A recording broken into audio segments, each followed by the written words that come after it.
You ever have one of those neighbors who just can't seem to mind their own business? Well, meet Karen, our local HOA enforcer, self-appointed queen of the neighborhood, and apparently now the self-proclaimed owner of my backyard pond. It all started when I moved into a quiet, peaceful community, thinking I found a little slice of paradise. I worked hard to build a space I could enjoy, especially my private pond, which became my favorite place to relax. But I didn't realize that my peaceful pond was about to become the next battlefield in the ongoing war of entitled neighbors.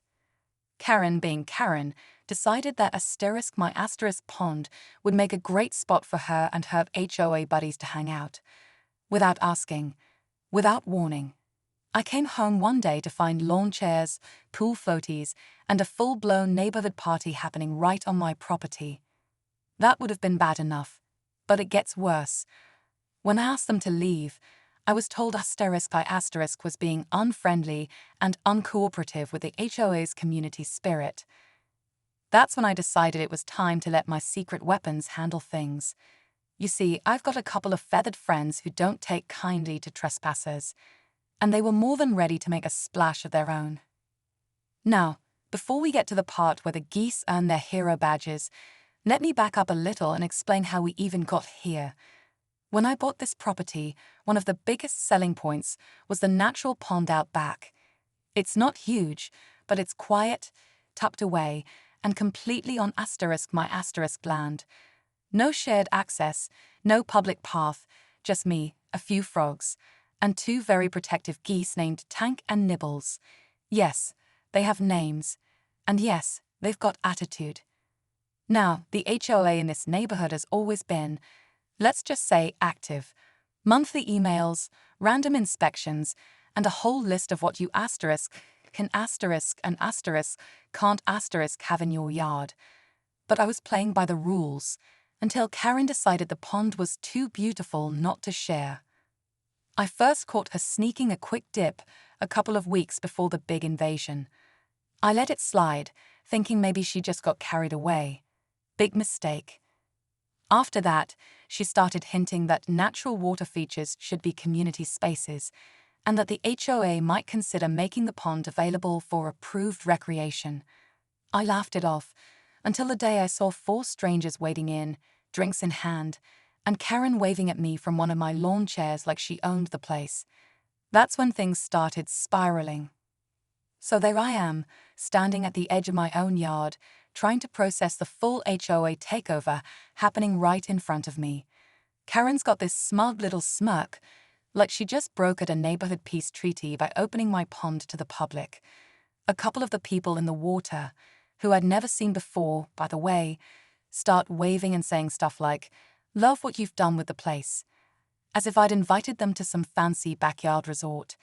Meanwhile, Karen starts explaining, loud enough for everyone to hear, that the HOA had a casual vote and decided my pond was a shared asset. Now, I'm no legal expert, but last time I checked, private property wasn't something you could just casually vote on. I told them, politely at first, that they needed to leave. That's when Karen turned up the volume, accusing me of being anti-community and disruptive to neighborhood harmony. One of the swimmers chimed in, saying if I didn't want people using it, maybe I shouldn't have made it look so inviting. I was honestly speechless.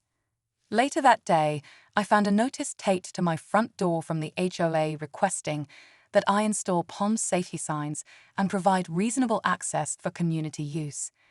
I knew then this wasn't just a misunderstanding. This was a power play. The notice on my door felt like a slap in the face. I couldn't believe it. Provide reasonable access to my pond. That was it. The HOA had gone too far, and Karen's little group was clearly pushing for something bigger. I spent the next few hours stewing over what to do. I knew talking to Karen wasn't going to help. She wasn't the type to back down from a community initiative, especially if it meant making my life miserable. But that's when I had a thought. What if I had my own community? Tank and Nibbles, my geese, had been quietly hanging out by the pond all day, looking a little more agitated than usual. Maybe they were picking up on my frustration, or maybe they were just tired of strangers in their territory. Either way, I realized I had a powerful asset right in front of me. They were my secret weapon. Wild, unpredictable, and most importantly, they didn't care about HOA rules. The next morning, I woke up early to find Karen and a few of her friends already setting up by the pond again, with more lawn chairs and coolers. My blood was boiling. I grabbed a bag of birdseed from the garage and headed outside. I knew what I had to do, but I had no idea how well it would work, or how quickly things could spiral out of control. I tossed some seed by the pond, and within moments, Tank and Nibbles started their usual routine of honking and waddling in their little territory. I stood at the edge of the yard, just watching, waiting for the perfect moment to set things in motion. The tension in the air felt like something was about to snap. Just as Tank and Nibbles started their usual routine, something unexpected happened. As I stood there, watching the geese, I heard the faint sound of an engine in the distance. At first, I thought it was just a neighbor out for a morning jog or a delivery truck passing by. But then the sound grew louder, and a dark SUV pulled up at the edge of my property. My stomach dropped when I saw who stepped out. It wasn't just Karen. This time, she had brought the HOA board president along with her, a man named Mr. Hargrave, known for his aggressive approach to enforcing rules. I froze, my heart racing. This wasn't just a casual invasion anymore. They were bringing the big guns. Karen, seeing Mr. Hargrave, smiled smugly and waved at me. "Good morning. We were just talking about your pond, and we thought it might be nice to make things official. Mr. Hargrave here is very keen on expanding community spaces." I could feel the blood rushing to my face. This was no longer a negotiation. It was a full-blown attack. Mr. Hargrave had this look on his face like he was inspecting my property, sizing up the situation. He barely acknowledged me as he adjusted his suit and looked out over the pond. Karen kept talking, suggesting that I consider installing a dock for the community's enjoyment. I was about to snap when I saw something that made my jaw clench. Tank and Nibbles was circling more aggressively now, as if sensing the rising tension. And then, just as I started to take a step forward, I noticed something even worse. The HOA had brought more people with them, some of whom I recognized as local authorities. They weren't just here to make a request. They were here to enforce something. My blood was boiling as the authorities stepped onto my property, followed closely by Karen and Mr. Hargrave. This was it. I was facing a full-blown battle, and I had no idea how I was going to get out of this one. I could feel the tension in the air, the weight of the situation pressing down on me. The geese, sensing the growing storm, began honking louder, moving toward the small group gathered by the pond. Mr. Hargrave took a step forward, clipboard in hand, as he began reading through what looked like a list of official requests. Karen, standing proudly beside him, started listing things like pond accessibility upgrades and safety measures. They were trying to turn my peaceful property into some kind of HOA-approved park. I was about to open my mouth and protest when, unexpectedly, Tank charged forward. The geese, normally docile, suddenly turned into a blur of feathers and fury. With one powerful flap of his wings, Tank shot across the yard, honking like a madman. Nibbles followed suit, flapping and hissing, the two of them making a beeline for the people standing too close to the water. The whole group scattered like ants, screaming and running in every direction. Mr. Hargrave and the authorities were no exception.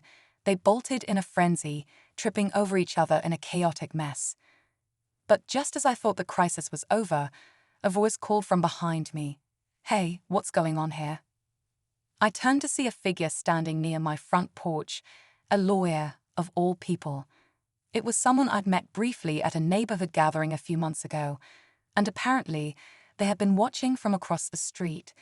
The lawyer, clearly amused by the spectacle, stepped forward and introduced themselves as someone who represented a local legal group focused on protecting property rights. Turns out, this lawyer had been monitoring the HOA's aggressive tactics for some time. They'd seen Karen and Mr. Hargrave pull stunts like this in the past and were prepared to fight back. In an instant, everything shifted. The lawyer began talking about how the HOA had overstepped its bounds and how legally the pond was my private property.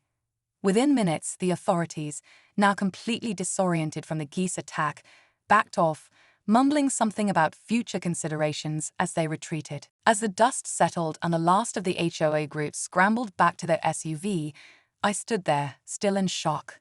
My geese, now calm, waddled back to their spot by the water, as if nothing had happened. The lawyer gave me a nod and handed me a business card before walking off. "Good luck," they said with a smirk. The situation had turned in my favor, but just when I thought everything was wrapped up, I saw Karen one last time, standing by her car. She shot me a look of pure venom. "This isn't over," she muttered, before driving off with the rest of the HOA team. I couldn't help but feel the suspense hanging in the air. The battle was won, but with Karen's parting words still echoing in my mind, I knew this was just the calm before the next storm.